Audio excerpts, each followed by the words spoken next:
আসসালামু আলাইকুম ওয়া রাহমাতুল্লাহি ওয়া বারাকাতুহু। হিদায়াত এবং আমার মাঝে একটা প্রতিবন্ধকতা, একটা দেওয়াল রয়েছে। তো এই দেওয়াল বা এই প্রতিবন্ধকতাকে কখন আমি হটাইতে পারবো? যখন কয়েকটি জিনিস সম্পর্কে আমি জানবো, বুঝবো। কেননা আমি মনে করতেছি যে আমি হিদায়াতের পথে চলতেছি, কিন্তু পরিপূর্ণভাবে আমি কি আদৌ হিদায়াতের পথে আছি না এটা জানি না। কিন্তু নিজেকে বুঝে নিয়েছি বা নিজেকে বোঝাচ্ছি যে আমি হিদায়াতের পথে বা সঠিক পথে চলতেছি।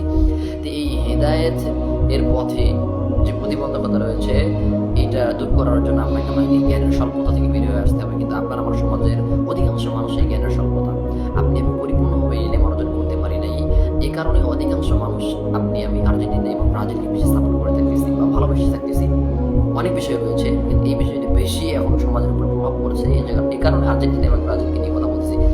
এই কারণে ইহুদি খ্রিস্টানদেরকে নিয়ে কথা বলতেছি।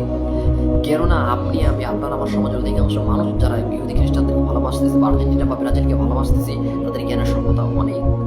তারা কোরআনকে শুদ্ধভাবে তেলাওয়াত করতে পারে না, কোরআনের অর্থ পরিপূর্ণভাবে তুলতে পারে না। কোরআনকে নিয়ে গবেষণা করবে, কোরআনের অর্থ নিয়ে গবেষণা করবে, এরকম যোগ্যতা নাই। তারাই সাধারণত কি করে?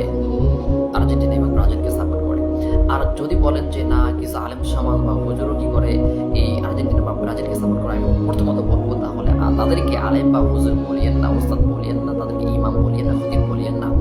আর যদি বলেন না তারা ইমাম বা খতিব, তারা হচ্ছে আলেম সমাজ, তাহলে বলবো তাদের আল ওয়ালা ওয়াল বারা এই বিষয়গুলো পরিপূর্ণভাবে জানা নেই। তাওহীদ বনাম শিরক, ঈমান বনাম কুফর, হক প্লাস বাতিল, এই জিনিসগুলো ইসলামের যে পরিপূর্ণ ইসলাম বনাম জাহিলিয়াত, এই জিনিসগুলো যখন পরিপূর্ণভাবে জানা থাকবে সে কখনো সাপোর্ট করতে পারবে না। তাহলে বলবো তাদের এই বিষয়গুলো জানা নেই। এরপরও যদি বলে না তাদের এই বিষয়গুলো সম্পর্কে অনেক জ্ঞান রয়েছে, তাহলে বলবো সকল মানুষ জান্নাতে যাবে, সকল আলেম কি জান্নাতে যাবে? দ্বিতীয় নাম্বার, যে যোগ্যতার প্রয়োজন, অর্থাৎ আপনাকে আমাকে হিদায়াতের জন্য যোগ্য হতে হবে।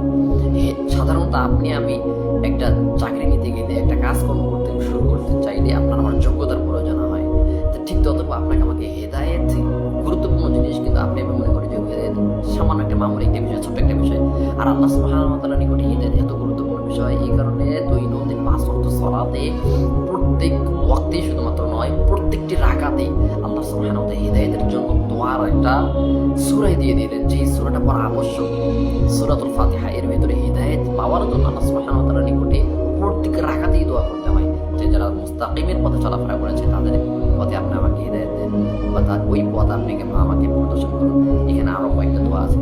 আর আল্লাহ সুবহানাহু ওয়া তাআলা কাদেরকে হিদায়াত দিবেন না? যারা যোগ্য না। যোগ্য কারণ আল্লাহ সুবহানাহু ওয়া তাআলা কোরআনুল কারীমে 3 নম্বর সূরা সূরাতুল বাকারার 264 নম্বর আয়াত 3 নম্বর বিষয় জেনেছেন, আল্লাহু লা ইয়াহদিল কওমাল কাফিরিন। যারা অস্বীকার করে, অবিশ্বাস করে, তাদেরকে কি করবেন না? আল্লাহ হিদায়াত দিবেন না। আরবিতে কৃষকদেরকে কাফির বলা হয়, কেননা তারা গোপন রাখে, তারা বীজকে লুকিয়ে রাখে, তাদেরকে এই জন্য আরবিতে কাফির বলা হয়। তা আমাদের সমাজের যারা ইহুদি খ্রিস্টানদেরকে সাপোর্ট করেন, আর্জেন্টিনা ব্রাজিলকে সাপোর্ট করেন, তারা সাধারণত কি জানেন না যে ইহুদি খ্রিস্টানরা মুসলিমদের উপর কিরকম নির্যাতন নিপীড়ন চালাচ্ছে? বর্তমানেও গাজার মুসলিমদের উপর কিরকম নির্যাতন নিপীড়ন চালাচ্ছে? জানেন না এটাকে ঠিক রাখছেন না আপনি কি জানেন না যে ইহুদি খ্রিস্টানরা মুসলিমদের নবী আপনার আমার নবী মুহাম্মদ সাল্লাল্লাহু আলাইহি ওয়াসাল্লামকে তারা অস্বীকার করে? জানেন না এটাকে আপনি কখনো রাখতেছেন না?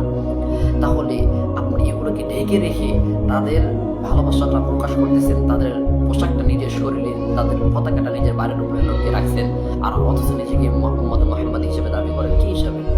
যখন তাদের প্রতি ভালোবাসাটা প্রকাশ পাচ্ছে, তখন আপনার আমার সত্য জিনিসটা কি করছে? ঢেকে যাচ্ছে, চাপা পড়ে যাচ্ছে।